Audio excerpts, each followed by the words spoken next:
That question about, sorry Micah, whether Liverpool have turned a corner, what does this game say to you? No, not really, because I don't think it was a performance to say that. I think Liverpool right now, I said before the game, they've got to get to the World Cup and then sort themselves out. We are talking about one of the best teams in Europe over the last 3 or 4 years, and they're nowhere near that. We saw that in the first half, we saw second half a lot better, but they're just playing in patches right now, and a better team would have punished them in the first half. So, no, I wouldn't get too carried away with it. It's a good position to be in, through to the next round, but in terms of getting after the World Cup, Liverpool need to be a different team if they've got any idea of winning this competition. Yeah, you talk a lot about Liverpool's midfield and how they set up, and you're saying they've not been at the races, but do you think Harvey Elliott is the one to take them forward, especially after his long-term injury as well? Well, there's no doubt he's a young player who has got something different than the other midfield players. He's the one who can maybe make a final pass, do something different or special with the ball. But in terms of being in there for, from now to the end of the season, I still think Liverpool would need a little bit more if they're thinking of going on to win the Champions League. Let's take a look at the other game from this same group then, which was Napoli at home against Rangers. Napoli, perfect record in the Champions League, and that... Jurgen, you through to the knockout stages, a very satisfying result and a very satisfying performance, particularly in the second half. Right? Yeah, from a specific moment, let me say we had a tough half an hour where Ajax made a lot of pressure and did really well, and we needed to defend with a lot of passion in these moments, and but that's fine. It's an away game in the Champions League. That's what can happen, and you have to get through these phases. We had obviously our chances as well, and then we scored a goal, which was absolutely exceptional, and have after that a situation which probably explains Bobby Firmino in a nutshell, because how he passed that ball. I think Darwin was surprised as well.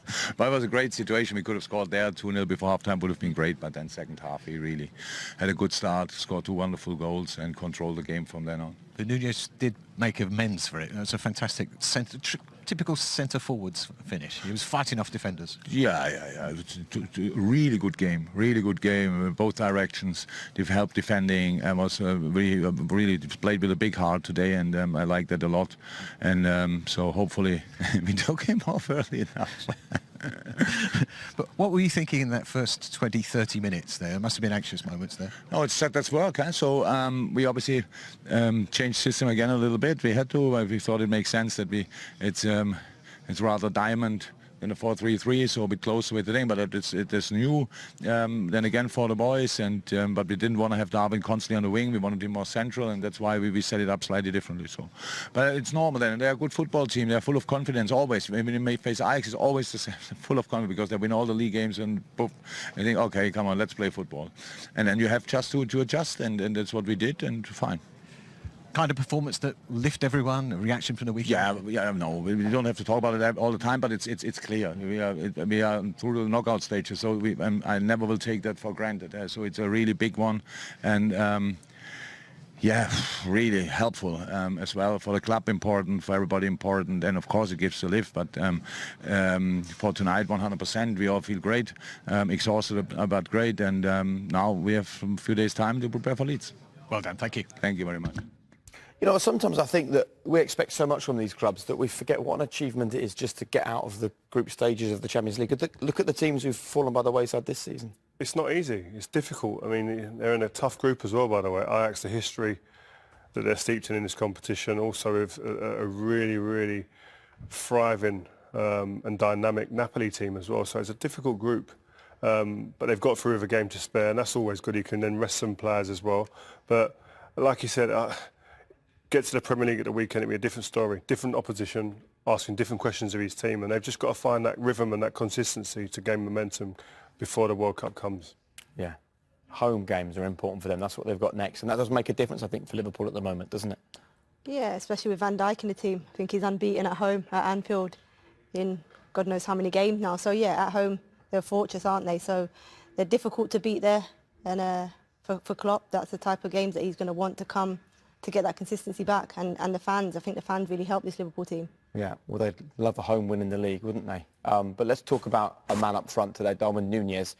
Just give us an idea of the striker's mindset when things don't go your way. And what did you used to do if you were like him, sitting in the dressing room at half-time thinking, how did I not score that chance? No, listen, you're asking the right man. I went through it. I was, well-documented drought when I first went to Liverpool. But what I will say, he's in the best place in the world. If he is struggling for maybe a lack of confidence at times, the fans will always be behind him. There's plenty of other fans that be so quick to turn on a striker that costs that amount of money. You can see he's working hard. I think Klopp, waxed lyrical about how hard he worked for the team defensively and offensively. And the best thing about tonight was he missed a gilt-edged chance, let's be honest, and then he bounced back and he scored a fantastic header. And he's obviously working hard for the team, and he'll get his rewards. Carragher, do you need your teammates in them situations? Do you need because you see your teammates giving you like a clap, you miss a chance, they're clapping, come on, like giving them a G up. Can that be taken as like, not that they're laughing at you, but it's just like a token gesture, or do you need your teammates? You know what? I think with him, I think everyone can see he's working hard. That was a similar situation to me. Like, we just won the Champions League when I signed. Could have signed anyone in the world. Then all of a sudden I'm a striker and I haven't scored, for how many for games? ages. 18 games. It was 18, Rio. Yeah, thanks for bringing that up. But you know what? Any other club, I swear by this, any other club would have, handed you out after 5 or 6 games. Once generally tonight, because I think we shouldn't dwell too much, although the miss was a glaring one. That can happen, right? We're talking about that much between the goal and not a goal. But what about his general play, the way he links up with the rest of his teammates? What did you think of it? I think there was good and bad. I think there was moments where you're scratching your head as to what was he thinking there. But then there's moments where you think, do you know what, one of the things that stands out for him? He's always trying to get in there, though. He's always working hard. His head never goes down. He's tenacious. He wants to graft. He wants to fight, which is a plus you definitely want on your side. I don't think he's ever going to be the cleanest of strikers, but I think he's going to be an effective striker in the long run. I think he'll be an effective striker who scores goals at his football club, because I think as a defender, I think he'd be one that's hard to play against, because he'll ask you questions all games. He might not be one that's silky and might not be one that takes you into areas and embarrasses you with bits of skill, but it will make you go out there and go, I've had a hard day's work here. It's confidence. When I think once that comes, once he gets 2 or 3 goals on the trot and, gets himself into this side properly, I think he'll go on a good run of games, good run of goals, and I think it'll be a real success. Also, I think Erling Haaland has slightly changed the rules as well when it comes to new players arriving in the Premier League. We expect instant success now because that's what he's had, but he's a young player who's come from a different league, come to one of the biggest football clubs in the world with incredible expectation, but also he's a work in progress at the age he's at, and that's why Jurgen Klopp went for him, because he wants to work with him and wants to improve him. Yeah, Haaland is a beast. If we talk about him, I think they're completely different strikers right now in terms of where they're at. I think if you look at the way Haaland moves and his intelligence within the box, it's far better at this stage of his career than Núñez. But I think that certainly his attitude to want to get in the box and do the right thing is there, I think, and you can work with that as a coach. I think if you've got that in you, that desire to want to get in the box and score goals, you can work with those little movements to try then link him with the likes of Salah, with the likes of Firmino up front. And so when Jota's back. So I think it's just finding a way of suiting his style of play. His attitude is correct. I think he's got a great attitude, both with and without the ball.